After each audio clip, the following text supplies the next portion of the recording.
तो दोस्तों बहुत से पेशेंट जो हैं इस तरह की जो सिल्डेनाफिल है जिसमें कि विस्टाग्रा नाम से है, वियाग्रा नाम से है, टडालफिल है, अवनाफिल है।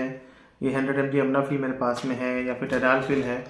इस तरह की दवाइयाँ ही खा चुके हैं। ये वार्डेनाफिल है, आप देख सकते हैं। और लेकिन अब उनका औजार काम नहीं कर रहा है। उन्होंने मेडिकल शॉप से जाकर ले लेके दवाइयाँ खाई हैं।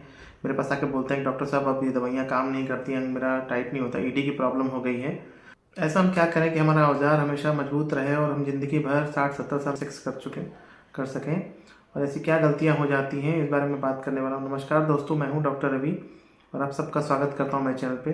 देखिए दोस्तों, इरेक्टाइल डिस्फंक्शन का मतलब है कि प्रॉपर इरेक्शन नहीं आना।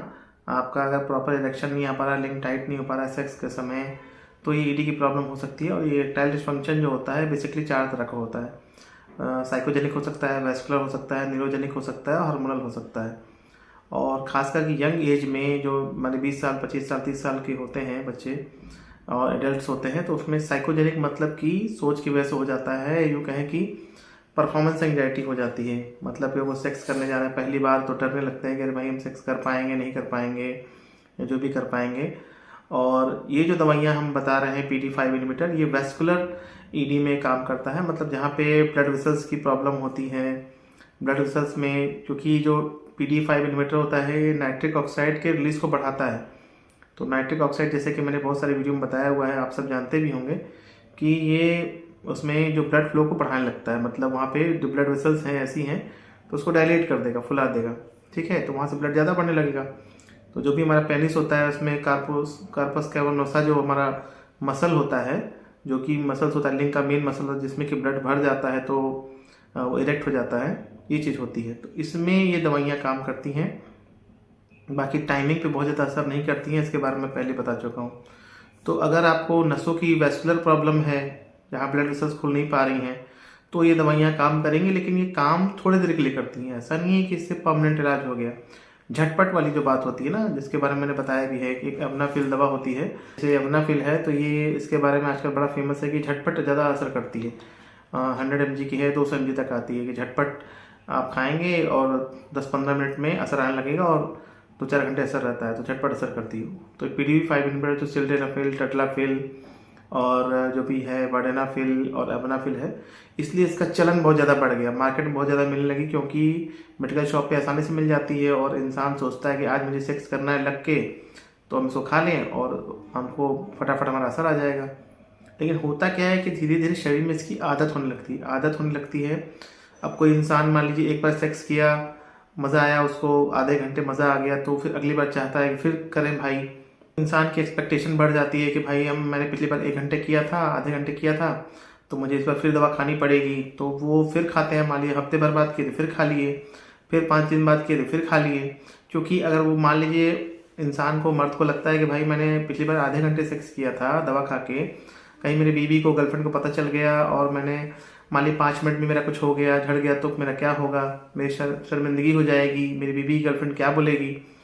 इसी चक्कर में कुछ लोग बार बार ये दवाइयाँ खाने लगते हैं। बहुत से पेशेंट मुझसे बोले हैं कि इसी चक्कर में उन्होंने 10-20 बार, इसी चक्कर में 20-30 बार, 50 बार उन्होंने दवा खा ली है कि भाई अब आधे घंटे होता है तो उससे कम नहीं होना चाहिए, उससे ज़्यादा ही हो सेक्स, जो मेन सेक्स होता है उससे कम नहीं होना चाहिए। इस चक्कर में ये दवाइयाँ लोग मिसयूज़ कर लेते हैं या ज़्यादा खा लेते हैं।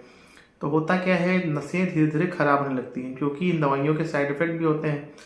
एक तरह से आर्टिफिशियल तरीके से या नकली तरीके से आप ब्लड वेसल्स को डायलेट कर रहे हैं। जो भी दवाइयाँ दे रहे हैं इस तरह की, वार्डेनाफिल या जो भी है, तो डायलेट कर रहे हैं। तो जब बार बार ये फूल रही हैं आर्टिफिशियल तरीके से, नुकसान पहुंचाती हैं, तो धीरे धीरे धीरे धीरे नसें खराब होने लगती हैं। तो एक समय के बाद इंसान को प्रॉब्लम होने लगती है, क्योंकि इंसान को सेक्स तो भाई ज़िंदगी भर करना है।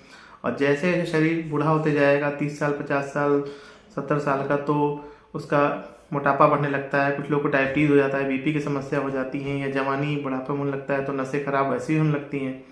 तो इन दवाइयों का असर और ज़्यादा होने लगते हैं। इसीलिए आजकल देखा जा रहा है, क्योंकि इन दवाइयों के मिसयूज़ हो जा रहे हैं, तो ये दवाइयों की वजह से ईडी की प्रॉब्लम ज़्यादा हो रही है।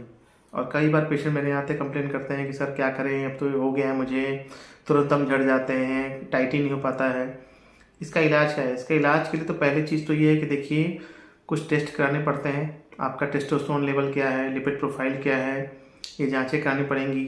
पेनाइल ड्रॉपलर टेस्ट कराना पड़ेगा कि जो आपकी जो लिंग की जो नसें हैं, वेस्कुलर नसें जो हैं, खून की धमनियाँ जो भी हैं, उनका स्टेटस क्या है, किस तरह की हैं वो।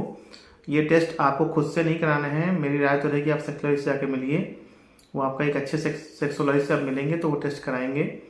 ये चीज़ें करानी पड़ती हैं, ठीक है। और आपका वजन भी देखना जरूरी, क्योंकि अगर मोटापा ज़्यादा हो गया तो भी नुकसान करेगा। टेस्टोस्टेरोन हार्मोन जो होता है वो लिबिडो को बढ़ाता है, बाकी चीज़ें भी करता है, तो वो भी ज़रूरी है। इसके बाद जो तरीका होता है कि मैं हमेशा ये बात बोलता हूँ कि जितना नेचुरल हो जाए उतना अच्छा, लेकिन अगर किसी का मान लीजिए इरेक्शन ही नहीं हो पा रहा है तो वहाँ तो दवाइयाँ देनी पड़ेंगी। उस कंडीशन में आर्जिनिन रिच सैशे आते हैं या कैप्सूल्स आते हैं, जिसमें L-arginine, carnitine, zinc, selenium, lycopene सारी चीज़ें होती हैं। जैसे मेरे पास एलार्जिनिन, कोएंजाइम Q10, जिंक और एल्कांडिन का ये टैबलेट है। इसको पेशेंट के कंडीशन के हिसाब से देखा जाता है। सामान्यतः अगर आपकी उम्र 20 से 25 साल 30 साल के हैं, आप जवान हैं, तो शुरुआत में एक टैबलेट भी ठीक रहेगा। अब अगर आपकी टाइमिंग या आपका इरेक्शन बिल्कुल नहीं आ रहा है तो साथ में आपको हो सकता है आर्जिनिन सैशे भी देना पड़े।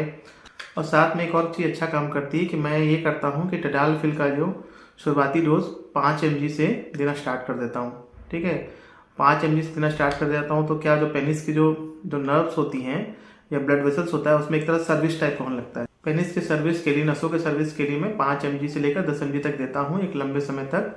और मान लीजिए किसी का इंटरकोर्स करने का, सेक्स करने का मन किया तो हम अचानक से उस दिन हम उसको 20 mg भी दे सकते हैं, लेकिन ये प्रॉपर गाइडेंस में दिया जाता है। साथ में आपको अपने साइकोलॉजिकल अगर कोई इशू है, अगर आपकी पार्टनर से, वाइफ से, गर्लफ्रेंड से बन नहीं रही है या फोरप्ले ठीक से नहीं हो रहा है तो मिल के बात करनी है, या आपको परफॉर्मेंस की प्रॉब्लम है कि भाई मैं कर पाऊंगा नहीं कर पाऊंगा। क्योंकि देखिए मैं आपको सही बताऊं, ये जो सेक्स की टाइमिंग की बात होती है ना, ज़्यादा मर्दों के लिए प्रॉब्लम होती है। औरतों के लिए इतना प्रॉब्लम नहीं होती है कि उनको आधे आधे घंटे चाहिए होता है। उनके लिए फोरप्ले बहुत मायने रखता है, प्यार बहुत मायने रखता है। तो अपनी बीवी और अपनी गर्लफ्रेंड से बात करिए अगर आपको कोई इशू है तो। इसमें मर्दानगी वाली बहुत ज़्यादा बात नहीं होती है कि नहीं हम इसमें छुपाएंगे, बात नहीं करेंगे, और इसमें प्यार मोहब्बत से बहुत चीज़ सॉल्व हो जाती है। कोई और स्ट्रेस चल रहा है, तनाव में सेक्स नहीं करना है कि नहीं नहीं फटाफट करो, जल्दी करो, टाइमिंग लेके करना है, इन सब चीज़ों का ध्यान देना है। इस बारे में मैंने वीडियोस बनाए हुए हैं। और इसके बाद नेचुरल जो भी कैशू आते हैं और उसके बाद जिंक के जो भी आते हैं, जो भी मीट हो गया, एग हो गया, जिंक रिच फूड होते हैं, ठीक है, पम्पकिन सीड हो गया, सारी चीज़ें हमने वीडियोस में बताई हुई हैं। आर्जिन रिच फूड होता है, उन सबको खाना है। कीगल्स एक्सरसाइज बहुत ज़रूरी से करना है, पेल्विक फ्लोर की एक्सरसाइजेस करनी है, ठीक। और क्योंकि जितना आप करेंगे उतना ही आपका जो पेल्विस में सीमेन को होल्ड करने की पावर आएगी और वहाँ का जो मसल्स है वो मजबूत होगा। और उसके बाद वहाँ की नसों में जो धारा जो है, नसों में ब्लड फ्लो अच्छा बनेगा, ये चीज़ होती है। और ऐसा नहीं है कि आपने कीगल्स एक्सरसाइज 2 दिन 4 दिन किया सब कुछ ठीक हो जाएगा, आपको रेगुलरली करना पड़ेगा। सामान्यतः तो कहा जाता है कि 2 से 3 बार करना है, लेकिन मेरा रिकमेंडेशन है कि 5-5 बार 10 बार सुबह शाम आप करिए कीगल्स एक्सरसाइज। आप यूट्यूब पे जाकर सर्च कर सकते हैं। एक तरफ से खाली अब दवा रहेगा तो खाली दवा से चीज़ें सब कुछ ठीक नहीं होंगी, आपको बॉडी को पूरी तरह से ठीक करना है। क्योंकि दवा आप कब तक खाएंगे, 2 महीना खाएंगे, 4 महीना खाएंगे, 6 महीना खाएंगे, फिर फाइनली क्योंकि इन दवाइयों को खाने में ही आपके 5 से 10 हज़ार रुपये लग जाएंगे महीने के, खर्चा काफ़ी बढ़ेगा आपका, ये चीज़ है। तो नेचुरल तरीके भी करने हैं, साथ में दवा सप्लीमेंट भी खाना है, और साथ में एक्सरसाइजेस करने हैं, मन को फ्रेश रखना है, थोड़ा योगा मेडिटेशन करना है लाइफ में, ताकि आपका माइंड में स्ट्रेस सही हैप्पी केमिकल्स निकलें और वो आपके सेक्सुअल हेल्थ को भी इम्प्रूव करते हैं, रिलेशनशिप अच्छा रहता है। अब देखिए जो गलतियां पहले हो चुकी हैं, मतलब 30 साल में 25 साल में हो चुकी हैं, उसको तो हम रिवर्स नहीं कर सकते हैं, लेकिन इसको सुधारा जा सकता है। सेक्सुअल जो टाइमिंग है, इरेक्शन को बढ़ाया जा सकता है इन दवाइयों की मदद से। आजकल बहुत अच्छी अच्छी दवाइयाँ आ गई हैं। और फाइनली अगर इन चीज़ों से नहीं हो पाता है तो फिर आजकल सर्जरी भी होती है, पेनाइल इम्प्लांट्स भी आते हैं, जिसके लिए आपको यूरोलॉजिस्ट से मिलना पड़ेगा, लेकिन वो खर्चीला ज़्यादा होता है, उसके भी अपने साइड इफ़ेक्ट, पॉजिटिव नेगेटिव चीज़ें होती हैं। पहले धीरे धीरे चीज़ों को बढ़ाया जाता है। तो ये बातें मुझे बतानी थी इस वीडियो में। और बहुत ज़्यादा मन करे कि नहीं चलो आज मैं ये वियाग्रा ले लेता हूँ या फिर एमनाफिल ले लेता हूँ या टडालफिल ले लेता हूँ 20 mg 10 mg, तो वीडियोस को देखिए, बहुत सारी जानकारी बताई। कभी कभार महीने 2 महीने में आपका मन किया तो एक आध बार आप ले सकते हैं, वरना मेरी राय में तो उसको नहीं लेना चाहिए। लेकिन कई बार होता ना कि इंसान, मुझसे बहुत सारे पेशेंट पूछते रहते हैं, इसलिए मैं बोल देता हूँ कायदे से तो नहीं लेना चाहिए खुद से, ये चीज़ होती है। तो ये बातें मुझे बताई थी इस वीडियो में। आशा करता हूँ मेरा वीडियो आपको पसंद आएगा। इसी तरह से मेरे चैनल को देखने के लिए, सब्सक्राइब करने के लिए आपको बहुत ही धन्यवाद। आप लोग बहुत इस वीडियो को शेयर कर रहे हैं, सब्सक्राइब कर रहे हैं, और ये सब देख के मुझे काफ़ी मोटिवेशन मिलता है। मिलते हैं दोस्तों आपसे कितने शानदार वीडियो में। तब तक के लिए नमस्कार।